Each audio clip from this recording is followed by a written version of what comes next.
오늘 하나님께서 우리에게 주신 말씀은 데살로니가전서 5장 12절에서 15절까지 말씀입니다.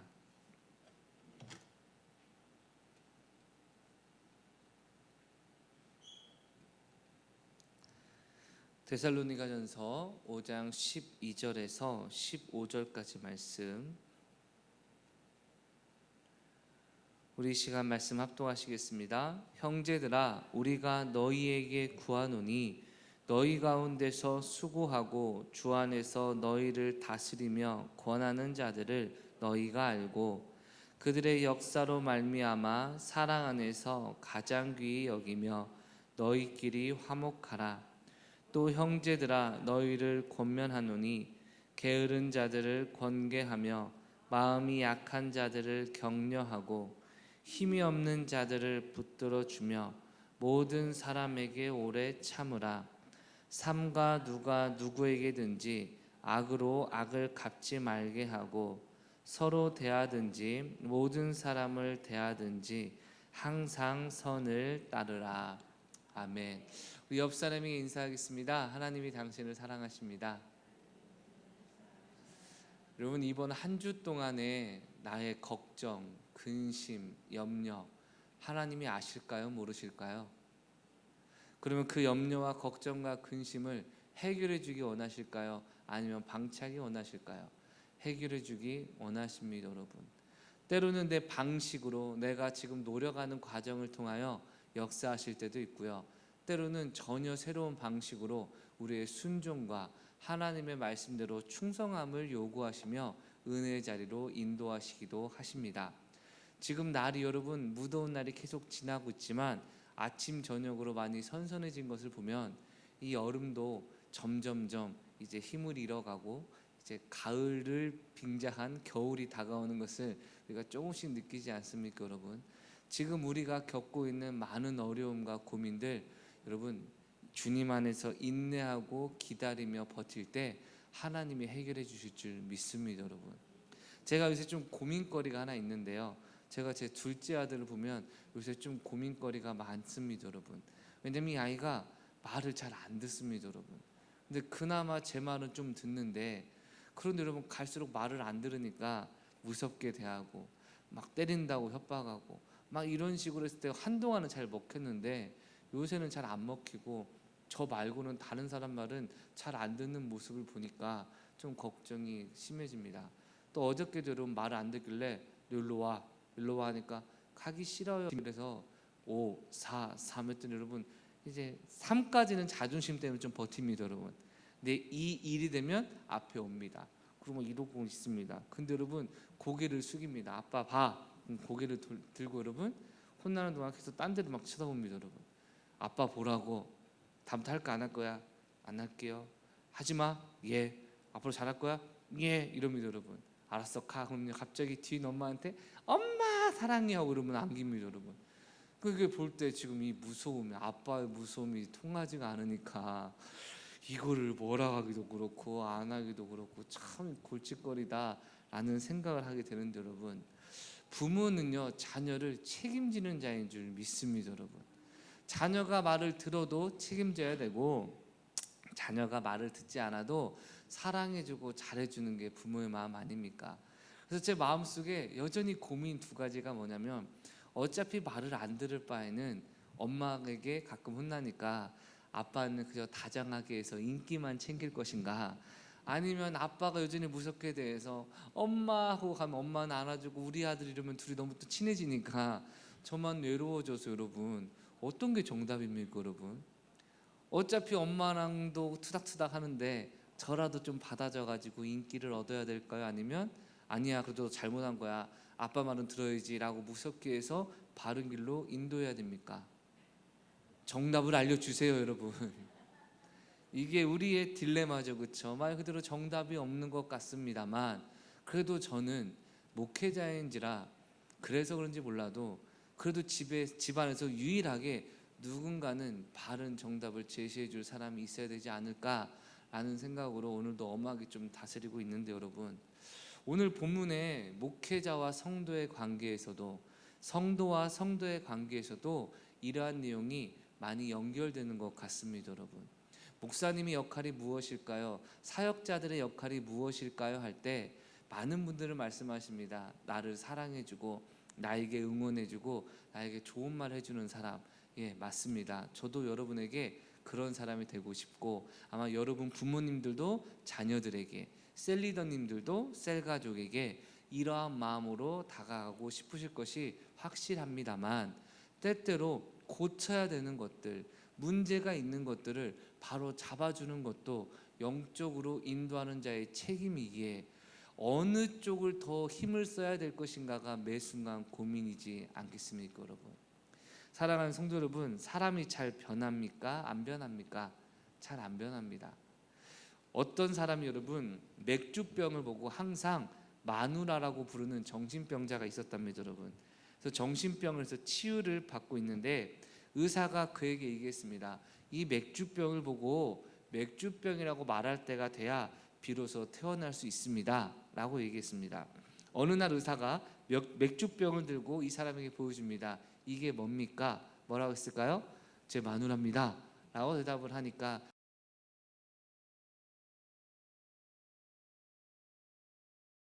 의사가 맥주병을 들고 왔는데 이것이 무엇입니까? 할 때 환자가 뭐라고 얘기했을까요?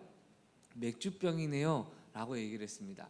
그러니까 의사가 이제 다 나았습니다, 이제 됐네요 하고 여러분 이 사람의 퇴원 수속을 진행하고 있는데, 이 사람이 퇴원 수속을 하다가 마침 옆에 있던 소주병 하나를 발견하고 이렇게 얘기했습니다. 아니 처제가 여기 웬일이야? 사랑하는 성도 여러분, 사람 잘 변합니까? 안 변합니까? 안 변합니다. 지금 저와 여러분 잘 생각해 보시면 그럼에도 불구하고 인생의 많은 시간 동안 내가 노력하고 애쓰고 힘써서 변화된 부분 있으십니까? 없으십니까? 있으실 겁니다, 여러분. 그런데 여전히 내 인생에 뭔가 힘들게 하고 어렵게 하는 부분들은 내가 변화시킨 부분보다는 내가 아직도 변화하지 못한 그 약점들, 때때로는 성격에 따라, 때때로는 기질에 따라, 때때로는 자라온 환경에 따라 이것이 나에게 계속 영향을 끼치게 될 때 그 문제들로 인해서 풍성한 은혜를 누리지 못할 때가 많지 않습니까, 여러분? 다 된 죽에 콧바트린다는 말처럼 아무리 내가 최선을 다하고 나의 장점으로 열심히 일해도 때때로 나의 단점 하나가 툭 튀어나오는 순간 많은 것을 잃어버린 경험들 아마 한두 번쯤은 해보셨을 겁니다, 여러분. 그런데 이거는 신앙의 문제, 사람의 인생의 문제뿐만 아니라 신앙의 문제에도 적용이 되는데요. 하나님의 말씀 앞에 내가 고쳐야 될 것들, 연약한 점들, 나의 잘못된 것들을 해소해야만 하나님과의 막힌 담이 해결되어지고 하나님의 축복이 우리에게 부어지는 줄 믿습니다, 여러분.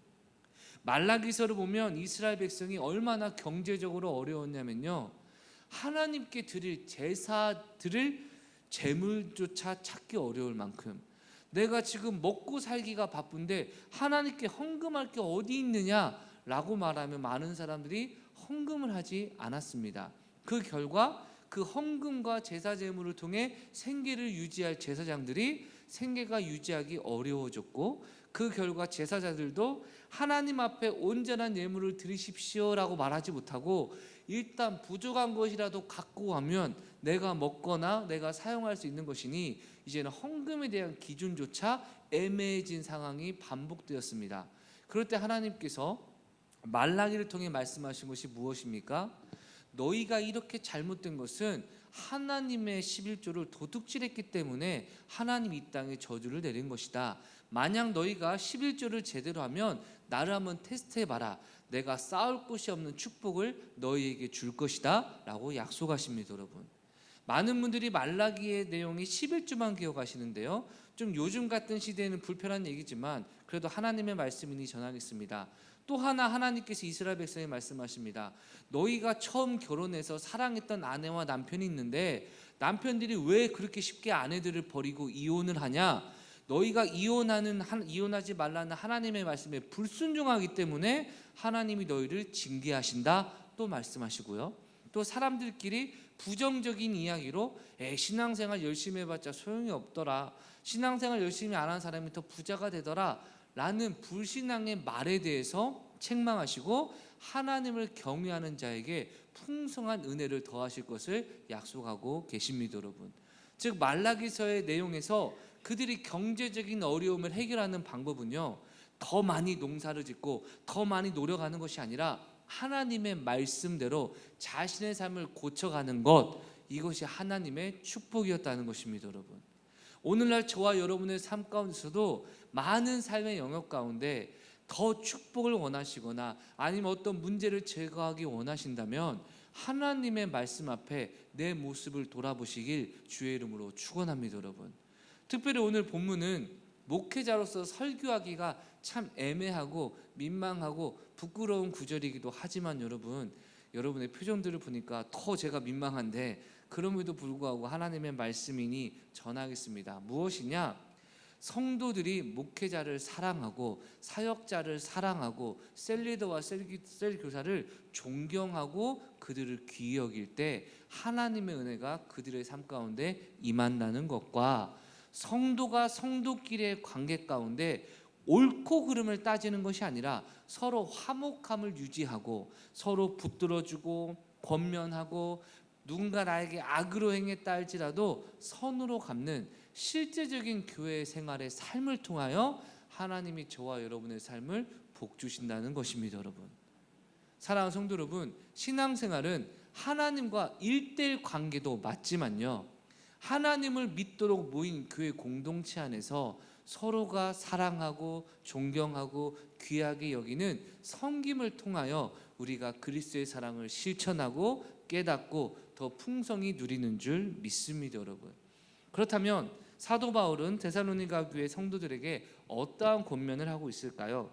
우리 12절과 13절 말씀 읽겠습니다. 형제들아, 우리가 너희에게 구하노니 너희 가운데서 수고하고 주 안에서 너희를 다스리며 권하는 자들을 너희가 알고 그들의 역사로 말미암아 사랑 안에서 가장 귀히 여기며 너희끼리 화목하라. 아멘. 사도 바울은 먼저 교인들 가운데 수고하고 애쓰고 충성하는 다스리며 권하는 자들을 존경하라고 얘기하고 있습니다, 여러분. 사랑하는 성도 여러분, 오늘날의 한국교회 신앙의 가치관에 빠져 있는 게 뭐냐? 교회 안에 내 영혼을 다스리고 권하는 자가 있다라는 질서를 인정하지 않는 모습이 참 많습니다, 여러분.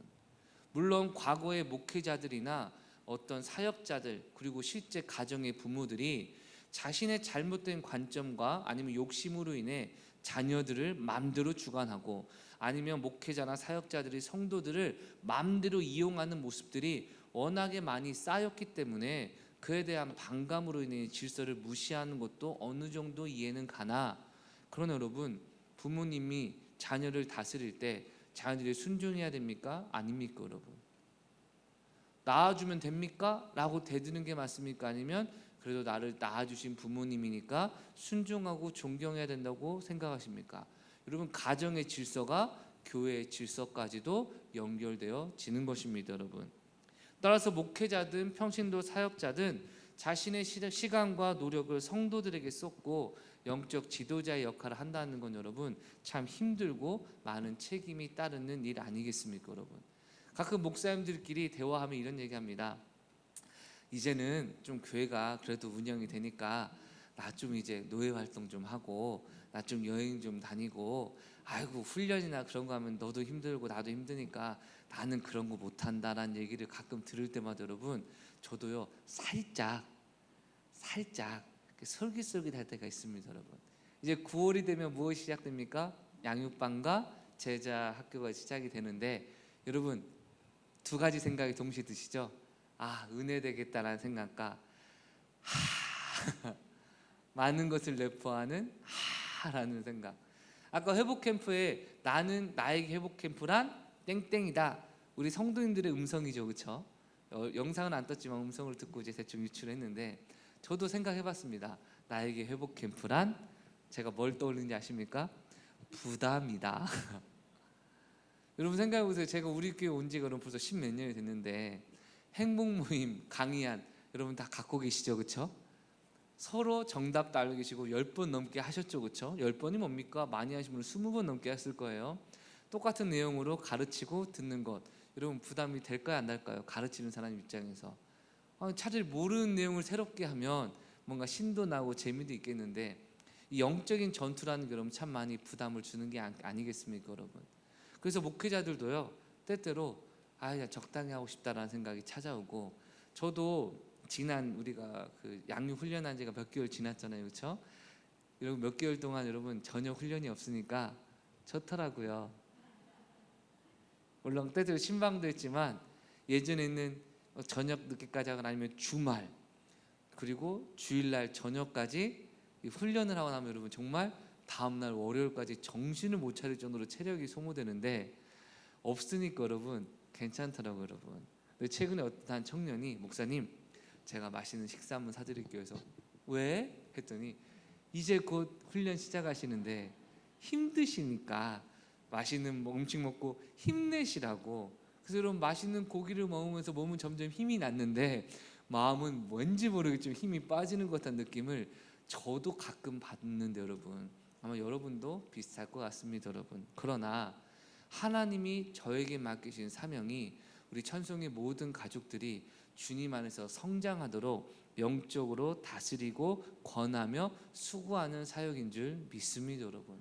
그래도 많은 분들이 오해하지 않으시고, 목사님이 나를 마음대로 주관하려고 하세요 라고 오해하지 않고 인정해 주시고 잘 따라 주시니 그 가운데 은혜도 경험하는 것이 아니겠습니까 여러분. 히브리서 13장 17절 말씀을 읽어보겠습니다. 여러분을 인도하는 지도자들에게 순종하고 그들의 권위를 존중하십시오. 그들은 여러분의 영혼을 책임진 자들이기에 여러분을 주위에서 살피고 있습니다. 그들이 이 일을 괴로워하지 않고 즐거운 마음으로 할 수 있도록 해주십시오. 그 일이 힘들게 하는 것은 여러분에게 아무 도움이 되지 않습니다. 아멘. 여러분 성경은 무엇을 얘기합니까? 영적 지도자, 우리 셀리더, 우리 셀교사 또는 가정 안에서 부모가 나의 삶을 인도하려 할 때 그들의 권위를 존중하고 순종해야 되는 이유는 그들이 내 영혼을 책임진 자들이기에 주위에서 살펴보고 있고 바른 길로 인도하고 있고 하나님 은혜 가운데 여러분을 세우려고 노력하고 있으니, 이 일을 감당할 때 사역자들이 너무 힘들다, 저 사람 인도하기 너무 힘들다, 저 사람에게 권면하기 너무 두렵다라는 걱정으로 하지 않도록 해야 된다는 겁니다. 왜냐하면 그렇게 될 때 하나님의 은혜와 뜻이 점점 우리의 삶 가운데 멀어질 것이니 그들이 일을 힘들게 하지 않도록 권면하고 순종에 잘 따르라는 말을 하고 있는 것이죠 여러분. 사랑하는 성도 여러분, 영적 지도자들이 다스리고 권하는 일 중요합니까? 안 중요합니까? 너무나 중요합니다. 어떤 목회자를 만나느냐에 따라서, 어떤 목사에게 훈련받느냐에 따라서, 어떤 목사의 설교를 듣느냐에 따라서 사상과 가치와 신앙의 많은 것들이 변화되기 때문입니다 여러분. 물론 모든 것이 하나님의 은혜 가운데 우리에게 좋은 것이 주어지는 것이지만, 오늘 본문은 이야기합니다. 영적 지도자들이 헌신하고 충성하는 일에 당연히 여기지 마시고 감사하시고 기뻐하시고 존경하라고 이야기하고 있습니다 여러분. 특히 야고보서 3장 1절은요 왜 영적 인도자를 존경해야 되는지를 이야기하고 있습니다. 말씀 읽어보겠습니다. 사랑하는 형제 여러분, 다들 선생이 되려고 하지 마십시오. 선생된 우리가 더 엄히 심판받을 줄 여러분도 알고 있을 것입니다. 아멘. 여러분 가끔 도박하는 사람들이나 아니면 재테크를 하는 사람들 가운데 두 가지의 선택의 길이 크게 놓여 있는 것 같습니다. 원금을 손해보는 한이 있더라도 이익을 많이 볼 수 있는 일과, 이익을 좀 적게 보더라도 원금은 손해받지 않는 것, 여러분이 자산가라면 어느 쪽에 투자하시겠습니까? 여러분 저는 좀 안정적인 사람이기 때문에 제 원금은 안전하고 이자를 좀 덜 받을 수 있는 재테크를 투자할 것 같습니다. 어차피 뭐 인생 한 번인데 뭐 원금 싹 다 날리더라도 이자나 이거 두 배 따따블로 받기 원합니다라는 투자하실 분 계십니까? 아마 별로 없으실 겁니다 여러분. 그럼 한번 물어보겠습니다. 내 영혼이 하나님 앞에 바로 세워지고 칭찬받으면 충분하지 굳이 남의 영혼에 이래라 저래라 얘기해서 더 엄하게 심판받을 선생을 자원하고 싶습니까? 아니면 최대한 멀리하고 싶습니까? 오늘 성경의 뉘앙스는요, 많은 사람들이 나는 선생 되고 싶어, 나도 사역자 되고 싶어 라고 말한다는 겁니다. 왜냐? 멀리서 볼 때는 내 말 들어, 왜 내 말 안 들어, 다 내 말 듣는 것 같아, 이렇게 이러면 사람들을 주관하는 것 같으니 선생이 되려고 하지만 기억해라, 하나님 앞에 더 엄격하게 심판받는다. 그러니 많이 선생되지 말라고 권면하고 있습니다. 여러분, 우리 셀리들 한번 보세요. 여러분, 우리 목회자를 한번 보세요. 여러분, 나랑 똑같은 잘못을 하면 누가 더 혼날까요? 그렇게 하시면 안 됩니다 하면서 하는 사람이 더 혼날까요? 아니면 그렇게 하시면 안 됩니다라는 말을 듣고도 안 해보려고 하는데 그래도 실패하는 사람이 더 혼날까요? 여러분, 하나님 앞에 가르친 자가 더 엄격히 혼난다라고 얘기하고 있습니다. 여러분, 우리 부모님들 가운데 자식이 말을 듣지 않아서 신나게 때리는 분 계십니까? 아주 남편한테 받은 스트레스 오늘 아들놈한테 제대로 한번 쏟아부어야겠다, 아주 얼마나 때리는지 아주 피멍이 들었네, 아직 내 힘이 살아있네, 이런 분 계시겠습니까? 아마 여러분 자녀를 때리고도 더 마음 아파해서 속상해하실 부모님밖에 안 계실 겁니다. 여러분, 즉 영적으로 인도하는 사람의 고민 중 하나가 하나님의 뜻 가운데 저 영혼을 인도해야 되기에 하나님의 뜻을 이야기하지만 한편으로는 그 고통도 이해가 되고 또는 내 모습 같기도 하고 나도 이기지 못하는 모습이 있을 때 얼마나 영적으로 자괴감이 크겠습니까?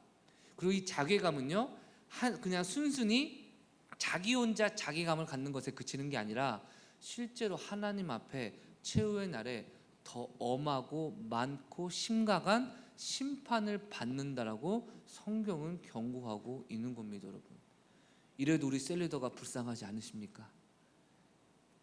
이래도 우리 목사님이 안쓰럽지 않습니까? 지금 분위기가 왜 이렇습니까 여러분? 혼 좀 나야 됩니까 여러분? 많은 사람들이 지도자를 존경하고 애정을 가져야 한다는 생각은 다 하고 있는데요, 왜 실제로 이루어지지 않느냐?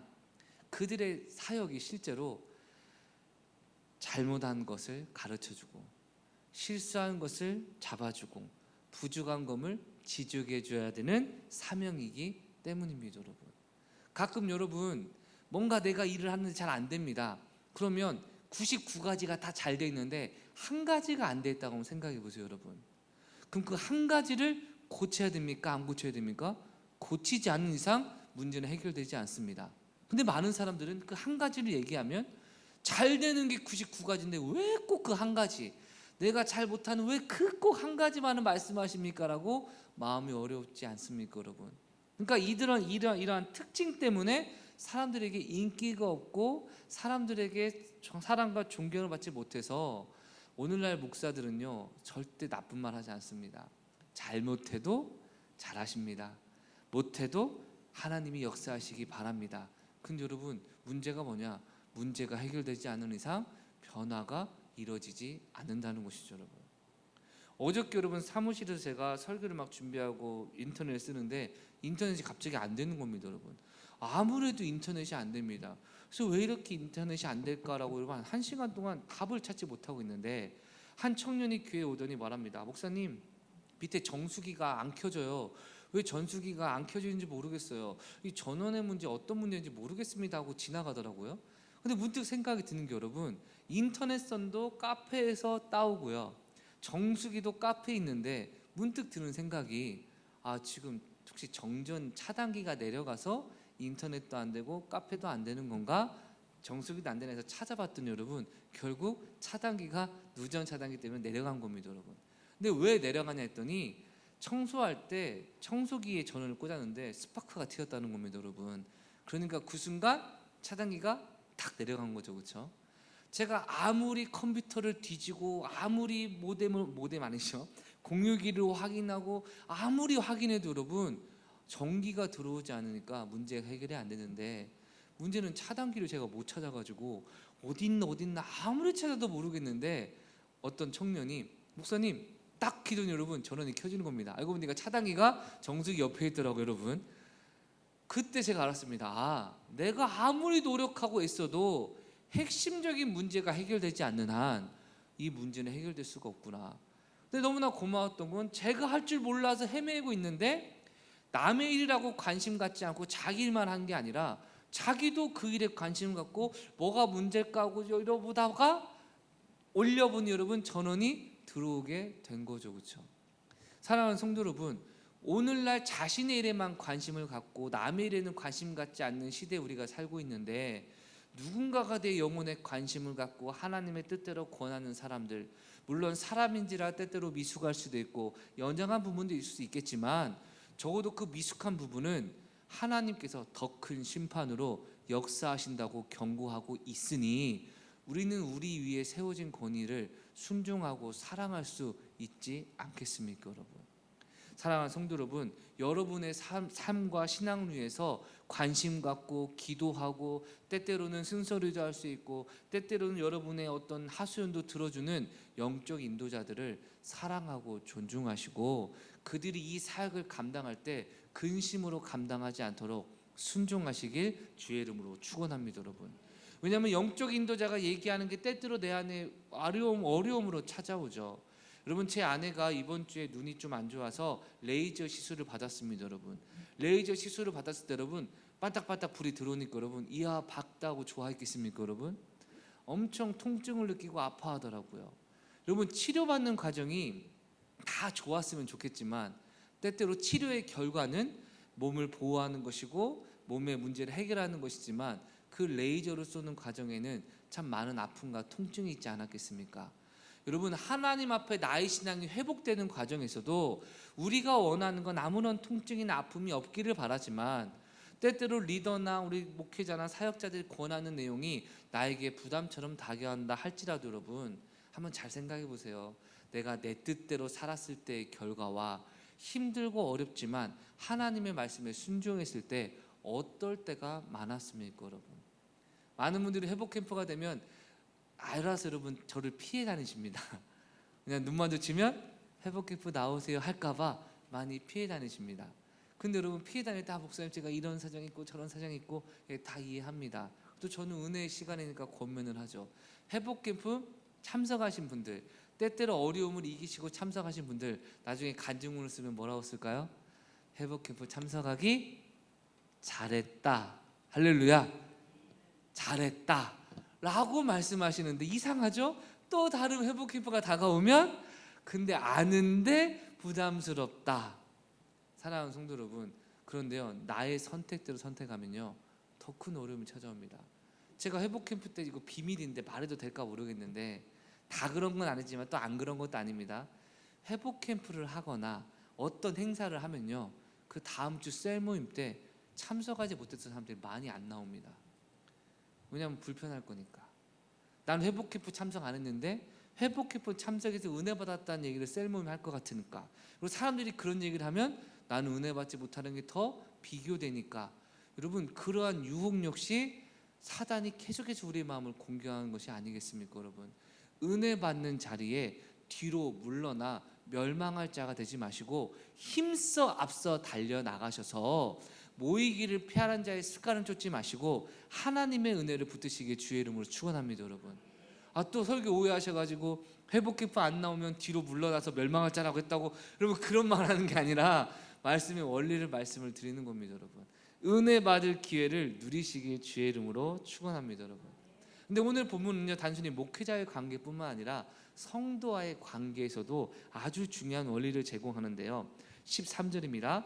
그들의 역사로 말미암아 사랑 안에서 가장 귀히 여기며 너희끼리 화목하라. 아멘. 여러분, 교회 안에서든지 가정에 있어든지 가장 좋은 건 누가 잘했냐 누가 못했냐를 따지는 게 아니고요 화목한 것인 줄 믿습니다, 여러분. 제가 이번 주 여러분 운동한다고 여러분 저기 중앙체육공원을 여러분 좀 걸어 다니고 있었습니다, 여러분. 근데 걷다 보니까 막 뛰는 분도 많으시더라고요. 뛰는 사람 걷는 사람 함께 어울려져 있는데 제가 좀 어깨가 뻐근해가지고 뻐근하다라고 하는데 여러분 이 순간 지나가는 어떤 사람의 가슴을 팍 친 겁니다, 여러분. 팍 친 겁니다, 여러분. 그래서 그 여자분이신 여기 팍 맞고 가시는데 순간 놀래가지고 여러분 이렇게 되는데 그 여자분이 저한테 어떻게 말씀하셨을까요? 1번 뭐야 이씨 하고 지나갔을까요 여러분? 그럼 저는 뭐라고 했을까요? 뭐야 이씨 하고 저도 똑같이 했겠죠, 그렇죠? 또는 이거 누가 잘못했어? 라고 했으면 여러분 걷는 사람이 잘못입니까? 뛴 사람이 잘못입니까? 애매하죠, 그렇죠? 이렇게 했을 때 저도 잘한 건 없지만 이렇게 할 수 있는 범위 내로 굳이 들어와서 달려오신 분도 그렇게 잘한 건 없는 것 같고, 근데 제가 참 그때 기억이 나쁘지 않았던 건 충돌하는 순간 그분이 아우 죄송합니다 하고 뛰어가시더라고요. 그럼 저도 어떻게 말했을까요? 그래 네가 죄송할 일이다 이랬을까요 여러분? 아닙니다. 아우 저도 죄송해요 하고 여러분 혼나게 지나갔습니다 여러분. 근데 교통사고는 그렇지 않잖아요. 네가 잘했니 내가 잘했니 따져야 하잖아요, 그렇죠? 무슨 말이냐, 옳고 그름을 따져야 될 때도 있지만 대부분의 큰 일이 아니라면 여러분 제가 죄송합니다, 저도 잘한 거 없습니다, 화목하게 지내는 게 지혜 아닙니까 여러분? 교회에서 누가 자꾸 나를 이렇게 퍽퍽 칩니다. 그럼 어떻게 됩니까? 그만 치라고 하기보다 다른 자리 가면 되잖아요. 누가 자꾸 막 꼴 보기 싫습니다. 내 눈에 띄지 말라고 하지 말고 딴 데 보면 되잖아요. 여러분 우스갯소리지만 교회 안에서 화목하시길 주의 이름으로 축원합니다 여러분. 저 사람이 왜 저래?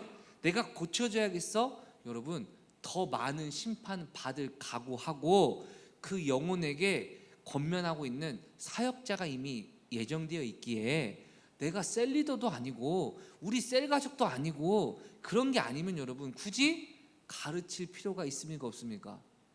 여러분 가르친다는 건요 그 결과에 책임지는 사람이 되어야 됩니다. 제가 여러분에게 오늘 점심 드시지 마세요, 맛있는 거 올 겁니다 라고 말했다면 여러분 점심 안 드신 여러분이 맛있는 거 못 먹으면 누구 책임입니까? 제 책임이죠. 제가 이렇게 말하죠. 올 줄 알았는데 안 왔어요? 나는 왔는데? 하고 가면 어떨까요 여러분? 말이 안 되잖아요, 그렇죠?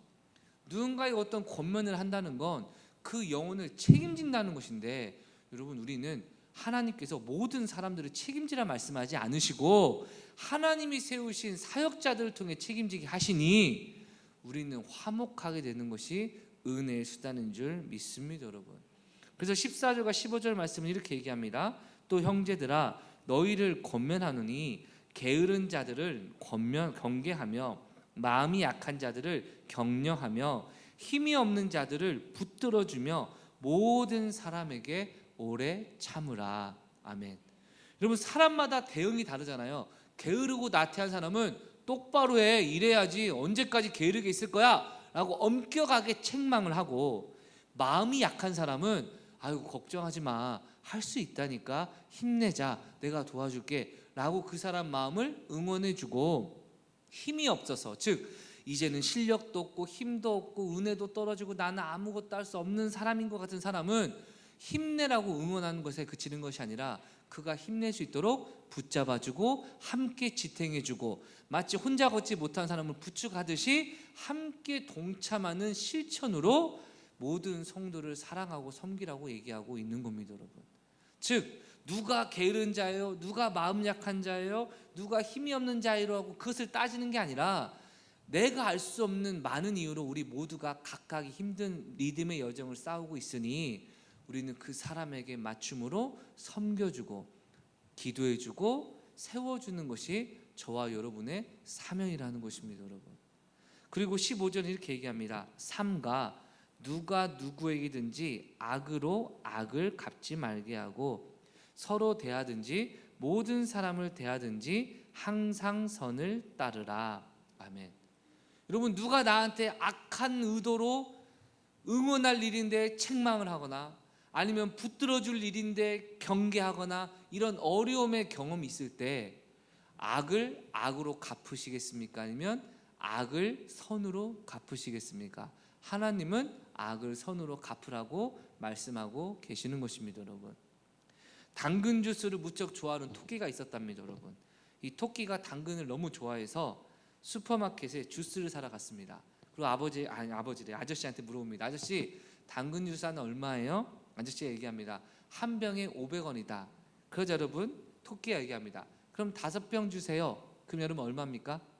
2,500원이잖아요. 아저씨가 주니까 토끼가 동전 100원짜리 25개를 바닥에 던지고 갔답니다, 여러분. 그 아저씨 입장에서 여러분 기분이 좋겠습니까? 안 좋겠습니까? 안 좋죠. 그래서 아저씨가 쪼그려 앉아가지고 25개의 동전을 주우면서 이놈의 새끼 다음에 오기만 해봐라, 내가 복수하겠다고 마음을 먹었습니다. 다음날 토끼가 또 왔습니다. 그러면서 아저씨 주스 한 병 주세요 하고 5,000원짜리 줬습니다. 자, 여러분 거스름 돈이 얼마죠? 4,500원입니다. 아저씨가 이때다 싶어가지고 여러분 100원짜리 45개를 바닥에 전부 뿌렸습니다. 여러분 얼마나 뿌렸는지 여러분 막 상갑 내유로 막 난리가 났습니다. 그러자 토끼가 씩 웃더니 얘들아 주스 먹어 해서 여러분 9명이 와서 주스 먹고 나갔답니다. 여러분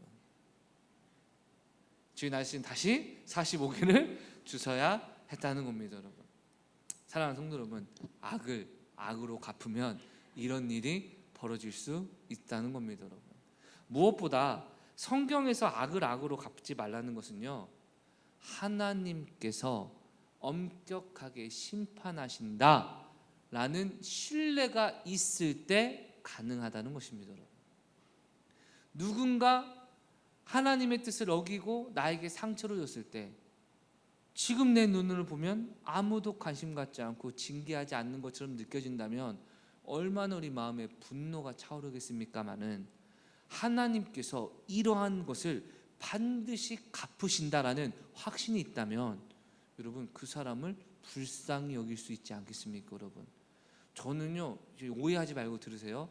어렸을 때부터 제가 목회자 되기 전부터 목회자가 되면 미움을 받는다, 많은 사람에게 옳은 것을 얘기하다 보니 공격을 받는다라는 것을 알고 있었기 때문에 목사가 되기 전에 늘 관찰했던 건 뭐냐, 과연 목사와 성도가 충돌이 벌어졌을 때 성경대로 사역하는 목회자가 어려움을 당했을 때 그 결과가 어떻게 되는지를 저는 어렸을 때부터요 직간접적으로 정말 많이 봤습니다. 여러분 우리 교회에서도 많이 봤고요, 다른 교회에서도 많이 봤습니다. 그때 제가 결론을 내렸습니다. 목회자가 하나님 말씀만 전하는 범위 안에 있으면 하나님은 목사를 세워주신다. 그건 제 고백입니다. 목사가 막 잘못된 걸 가르치고 막 자기 혈기 부리고 내 말이 맞잖아 이런 거 말고 여러분 성경 말씀대로 정말 그 영혼을 사랑하며 권하는 내용이 때때로 공격을 받고 싸움이 일어나도 목사를 하나님이 보호하신다는 것을 저는 경험했기 때문에 제가 목회자를 했고요, 실제로 때때로 경험도 해봤습니다. 근데 여러분 이제는요 제가 40대 중반에 되니까 예전과 좀 달라진 게 뭐냐, 예전에는 그래도 대적하거나 미워하는 사람을 볼 때 막 인간적으로 어려운 마음이 많이 찾아왔는데요, 요새는요 불쌍하게 보입니다. 왜 그러냐, 제가 사역을 10몇 년 해보니까 하나님 말씀대로 사역을 했을 때 거절하거나 반대한 사람의 결과를 제가 직접 성경적인 관점으로 한 번의 예외 없이 보게 되니까 왜 저렇게 불만 가질까, 왜 이렇게 나를 미워할까 하는 생각이 아니라 안 될 텐데 어떡할까, 안 될 텐데 어떡할까 안쓰러운 마음이 솔직히 듭니다. 이게 좋게 보면 성화의 과정이라고 생각을 하고요, 좀 여러분의 입장에서는 불편하게 느낄 수 있지만 그래도 이 자리에 그런 분 안 계시죠? 저를 막 건드신 분 계십니까? 죽어라 죽어라. 근데 여러분 정말 목회자로서 느끼는 게 뭐냐, 목회자가 하나님 말씀을 전하는데 그 말씀의 길을 따라가는 사람들 가운데 망한 사람을 본 적이 없고, 목회자가 하나님 말씀을 전하는데 그 길을 가지 않는 사람들 가운데 평안한 사람을 본 적이 없기 때문에 그 목사님 무슨 일을 하는 겁니까? 지금 믿음의 길을 가는 사람들이 이탈하지 않도록 계속 격려하고 지금의 믿음의 길을 가지 않는 사람을 어떻게든지 믿음의 길로 한 걸음씩 인도하려고 노력할 뿐이지만 결국 믿음의 길을 가야만 하나님의 축복을 누린다는 사실은 분명하게 깨닫습니다. 여러분 그래서 제가 저희 두 아들들을 볼 때요, 요새 막 아빠 저는 뭐 유튜버가 되고 싶어요, 저는 드럼 연주자가 되고 싶어요 막 이런저런 얘기를 하는데 여러분 그런 거 하나도 안 중요합니다. 신앙생활만 하나님 앞에 바로 서게 되면 이 아이가 뭘 하든 복받고 살아갈 수 있다는 확신 가운데 저는 공부 좀 해라라는 말을 아직까지 해본 적이 없고 앞으로도 할 일 별로 없을 것 같습니다. 물론 게으르고 나태함으로 인해 해야 될 일을 안 하는 것은 뭐라고 하겠지만 성적이 이 모양인데 왜 공부해도 더 안 나오냐 라는 식의 말은 하지 않을 것 같습니다. 그 시간에 말씀 읽고 기도하자, 하나님 만나자 라고 말을 할 것 같습니다. 여러분, 사랑하는 성도 여러분, 하나님의 오늘 말씀을 기억해 보세요. 사도 바울의 권면이 어떻게 보면 성도님들 목사를 존중해 주시고 셀리더를 존중해 주세요, 성도님들 나 말고 다른 사람을 존중해 주세요 라고 하라는, 마치 나의 희생을 담보로 하고 남을 위해서 헌신하라고 말하는 것처럼 들릴 수도 있지만 정반대입니다. 여러분, 하나님이 예비하신 축복을 풍성히 우리가 누릴 수 있도록 그 은혜를 도둑질하는 도둑들을 전부 잡기 원하시는 하나님께서 은혜의 독에 뭐라 할까요? 밑 빠진 구멍들을 메꾸시게 하기 위하여 오늘 말씀을 우리에게 전하고 계시는 것입니다. 여러분, 말씀을 마치겠습니다.